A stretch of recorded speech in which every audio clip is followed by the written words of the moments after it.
My name is Sally Dyson. I am the administrator for the Concertina Charitable Trust. Concertina grants funds to organisations which provide musical entertainment, music therapy and access to the arts for the elderly. I'm very excited. We've managed to get some people together who have been instrumental in donating opera tickets or giving their time or giving advertising space in their publications, so that Concertina has been able to take the Grand Opera Raffle nationwide. 2 years ago we started it, and it was just at an event.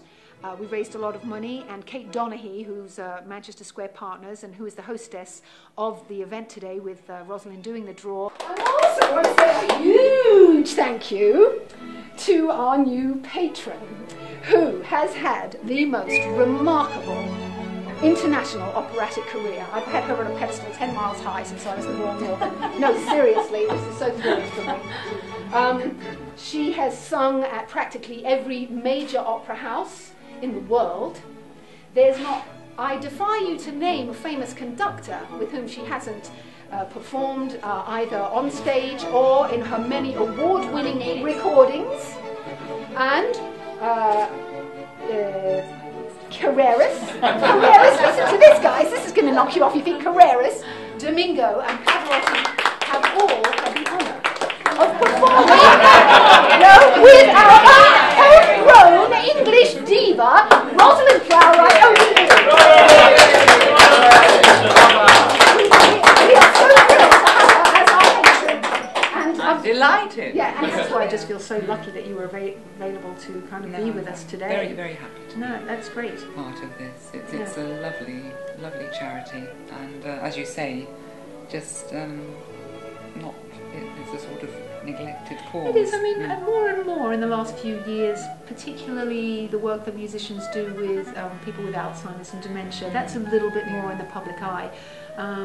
But you know, there's still a long way to go. I was saying to Lucy Elliott earlier, who's the editor of Kensington magazine, that the ones I feel that are slipping through the net are the elderly that are still living in their own homes and that can't even get to these. You know, we fund concerts in day centres where you know there's a sort of bus that comes and picks them up and takes them to the centre, and it gives them something to look forward to. So, Deputy Trustee for all of us here, Peggy. Yes, Peggy. Oh gosh, Peggy, you see. This is Sarah Mortimer. Oh wow! I'm delving again, and I shall. Okay. Ta-da! What is this? Oh, I've got two. Sorry, but the first one No, I'm sorry. It's not Peter. It's Sarah King. As well, we had a recent situation. I think it was in Birmingham, and a lady who had Alzheimer's but can barely communicate with her family or anyone else for that matter, and does not remember anything of her life, sang every word to every song, because they did a lot of old songs, and that gives also a positive thing for the family as well. It's not just how that person has benefited, but the family can see the glimmer of what that person was through that one experience, so and it has impact beyond the concert party. It has impact on everyone else. So there's always stories. Every concert party, there's always a story like that, and it has massive impact, not just on that one person, but the people surrounding that person. So it's very I think this valuable. is a theme, as we've been discussing with various people that I've been talking with this afternoon. That's a common theme, really. Is it? You know, it's not just the person that is in the care home or the victim or whatever you want to say of dementia. Also the carers and the relatives.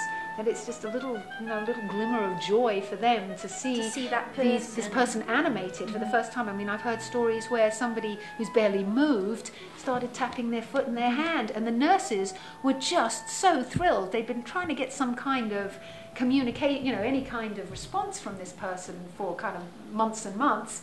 And they were just overwhelmed. And plus it's entertaining, but I think for the carers as well. It's a very difficult job. Very, you know, the kindness and compassion that they must, and patience that they have to look after, you know, people who are no longer able to look after themselves. I think it's really important.